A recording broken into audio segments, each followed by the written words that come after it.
Hey everyone, welcome back. It is Icon here. Thank you guys so much for tuning in to another episode of Esports Analysis. Today we're going to be talking about this bracket, where I went wrong, who ended up winning. We're going to fix things around in here, and we're going to talk through each of the three matchups that we saw on Championship Sunday. One other thing that I want to tell you before we get into the actual content of today's video is that whatever map and mode you guys want to see broken down tomorrow, leave a comment down below. So if you want to see Piccadilly Search and Destroy between Florida and Chicago, or if you want to see the Azir Cave Hardpoint between those two teams, or maybe something between Minnesota and Dallas, whatever you want to see, put it down in the comments below. Whichever comment below gets the most likes, that's the map and mode that I'm going to upload the following day.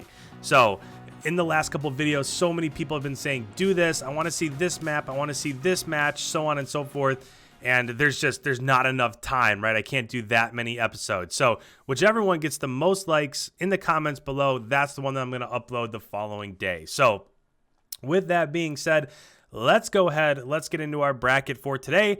And pretty much, I could not have been more wrong. I missed one match through all of group play, through everything up until the semifinals. I missed one match. And then the semifinals, I got both of them wrong. I didn't expect it to go the way that it went. So with that said, let's go ahead and let's start getting rid of things where I messed up. Obviously, Dallas didn't win. So let's go ahead and let's get this guy out of here. So Dallas out of the way. Let's go back through. Let's talk about our semifinals. I had Chicago beating Florida. I just couldn't believe that wasn't what would happen. I don't know. It really took me by surprise, but I had Chicago winning. That's not what happened. I had Dallas beating Rocker, and that also didn't happen. So we'll put Empire back up here also. So let's talk about the first matchup. We'll go matchup by matchup, but the first one of the day was actually this bottom matchup, Chicago versus Florida. And if we go ahead and we talk through this, Chicago started off pretty strong, right? Even though Formal wasn't having the best tournament and Envoy was playing like Envoy always does. But this started off strong. It was a 250 to 199 hardpoint victory on Gunrunner, and all was well, right?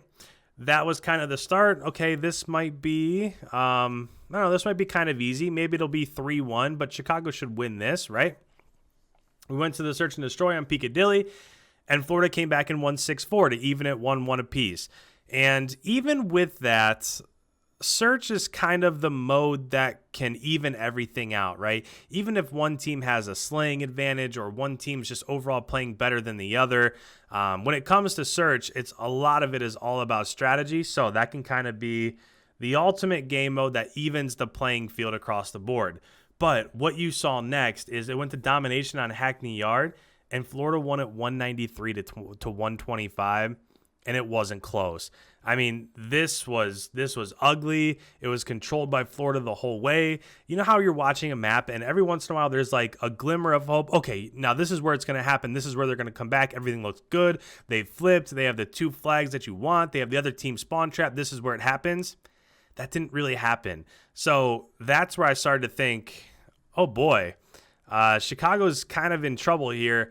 And then when it went to the Azir Cave Hardpoint, Florida ended up winning 250 to 222. This one was closer, but even so, by that time, the slaying power of Florida was showing up. And coming into this, and I will say I'm not really shocked that Chicago didn't perform all that well, because coming into this, Chicago didn't really look that great in some of their recent scrims, whether it was against the top AM teams like Singularity and Triumph and teams like that, or a couple of the scrims that they had against Paris. A lot of those scrims, they were kind of splitting with teams. So even though I picked them to make it to the final, I said it in my other two videos that I wasn't really confident, right? That first weekend, I was like, okay, I feel really confident that Chicago's going to win their two matchups in Minnesota during launch weekend.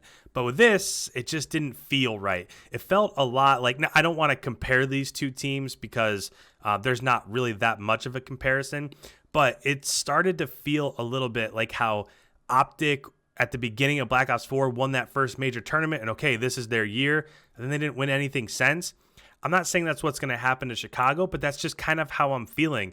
They won that first event, and now not that they've been struggling because they're still making it to Championship Sunday, they're making it to the semifinals and stuff like that, but they're just not as dominant as they were the first couple weekends. So, but even with that being said, let's go ahead. Let's give Florida their due, and let's move them into the final as they won that matchup, and they won it pretty convincingly. I could not wait for this next matchup. So the next one was the other semifinal, Dallas between Minnesota, and this one I was super pumped for. As I said in yesterday's video, anytime there's a matchup of what I kind of consider to be the top 4 teams, even though, I mean, Florida is showing that it should be up there too. But anytime there's a matchup between Atlanta, Chicago, Dallas, and Minnesota, anytime any of those 4 teams match up, I am there. I can't wait to watch. I can't wait to see what happens, the storylines that unfold, all of that. And now slowly Florida is moving into that position. But getting back to this matchup, I just couldn't wait. And it started off kind of with a bang. The Ramaza hardpoint was pretty close and ended up being 250 to 222. It played a little bit closer than that. There were some times where if Rocker didn't get a rotation, that map easily could have went the other way. So even though they won by like 25-ish points, it seemed a lot closer when I was watching it. So, but that's who Minnesota is, right? It's close. They have to win a rotation in order to win the map. And they win the rotation. That's just what they do. That's what they've done all year long. They're level-headed. They always come through in the clutch. It's just how Minnesota plays. And then it went to Piccadilly Search and Destroy, and if you blinked, you missed the map because Dallas won 6-1. And that's just like what we were talking about in the previous matchup. Search and Destroy is that ultimate equalizer where if one team's not slaying well or one team just doesn't have it that day, but they have the superior strategy, then all of a sudden they can come back and before you know it, it's a 1-1 match and we're moving on to the domination. Now, I will say the domination on Gunrunner was exactly the same basically as that first hard point. Minnesota ended up winning it 153 to 143, but again, it was close the whole way throughout. If you go look at Rocker's Twitter handle, they'll post graphics of like who has, so as time goes on, who has a lead throughout the match. You can go through and you can see those charts. And this is one that went back and forth a couple times.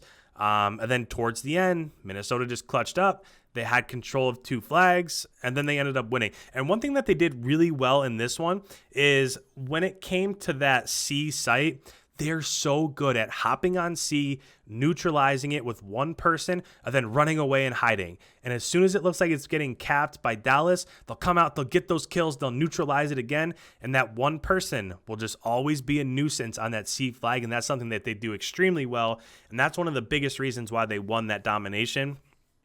And then last but not least, the hard point, they came out, they won 250 to 196, and this one really wasn't that close. Even though the score is somewhat close, I guess you could say that when it went down to that last rotation, that had Dallas won that last rotation back to P1, then maybe it would have been a little bit closer. But other than that, I mean, this was pretty straightforward. So let's go ahead and let's give Minnesota the nod here. Let's put them into the final. And this, I would probably say, if you were to go through and ask 100 people who watch the Call of Duty League pretty regularly what the finals would look like of CDL Dallas, how many people would have predicted Minnesota versus Florida? I'm not saying it's impossible, but when Pristini got benched for Florida, that kind of took me aback a little bit. I thought, well, you know, Florida proved that they could beat Chicago and CDL Atlanta, and then when it came to Atlanta, they got smoked in that final, obviously. But it kind of showed me that, you know what, okay, they can be there. They can show up. They can perform. And then when Pristini took a back seat, he took some time away, it got me thinking, well, maybe that's going to be reset a little bit. Maybe they're not capable of that again. But Skies and Mox and Frosty and Havoc and all these guys they just clutch up too, right? They're just gamers. They just come out, they get it done. So I think it's probably time that we really start taking Florida more seriously because they're showing that they can perform. And then if we go through and we actually break down the match, the first map was really close. So the Azir Cave hardpoint was 250 to 241. This is one, again, where Minnesota clutched up, but it was really close. And then after that, it was a total beatdown, right? The search and destroy on Piccadilly, Florida won 6-2. The domination on Petrograd, Florida won 194 to 117. And the hard point on Gunrunner, Florida won 250 to 115. After that first matchup where it seemed like Minnesota had to fight tooth and nail and scrap for every single point, after that first map, it was a complete blowout. And I think Florida showed that they deserve to be in the conversation moving forward, right? So I think coming into this year, Atlanta, Chicago, Dallas, everybody thought, okay, well, in the majority of matchups that those three teams are in, they're probably going to be favored, right? You would probably expect them to win. And then throughout the course of the first month, right, the first 4, 5, 6-ish weeks, we saw Minnesota step up. And now all of a sudden, whenever I see a matchup with Minnesota, I just think, okay, they're probably going to win this, unless they're playing Atlanta or Chicago. Actually, when they're playing Atlanta, they've got Atlanta's number. They're the only team that has Atlanta's number, but that's a story for a different day. So my point is that over the course of the first month and a half, Minnesota has gained our respect. Actually, I love their branding. Look at this. I've got a Minnesota shirt on. It's got the Minnesota on the sleeve. It's not that I'm a huge fan. I just love their branding, and I love what they're doing. I love the organization that all the people at Minnesota has built. But I think that Florida is starting to work their way into that conversation also.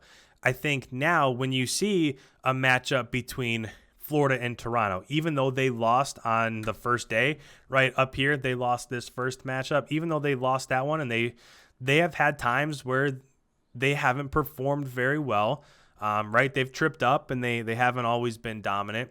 But for the majority of the matches, I think we need to start taking them seriously. And I just want to say congratulations to those guys because I think that they deserve it. They've been there. They've performed. They've beat the toughest teams. Skies has looked like an absolute MVP. So major shout out to him and the rest of the guys. But I'm really happy for them because they just seem like a bunch of kids that put their nose to the grindstone and they get to work and they grind and they just want to win. So congratulations to Florida. For whatever reason, I don't have another Florida thing, so let's just take this first one. Let's make this big. Let's give them the recognition that they deserve. So Florida was your winner of CDL Dallas. Congratulations to them. Again, as we go ahead and close out this video, whatever map and mode you guys want to see broken down for tomorrow, leave a comment down below. And whichever of those matchups ends up getting the most likes in the comment, that's the map and mode that I'm going to break down. If there's a couple that are close, so if there's like 2 maps and modes that get a lot of likes between different teams, then maybe that'll be Tuesday's upload and Wednesday's upload. But I want to put out content that you guys want to see. So now's your opportunity. Leave a comment, leave likes on whichever comments you guys really want to see. And with that, that'll be the next day's video. So thank you guys so much. If you're new around here and this is your first time checking out my videos, make sure you hit that subscribe button. I put out brand new videos, normally breaking down gameplay every single day. Again, leave your likes, leave your comments, and I look forward to talking to you guys in tomorrow's upload.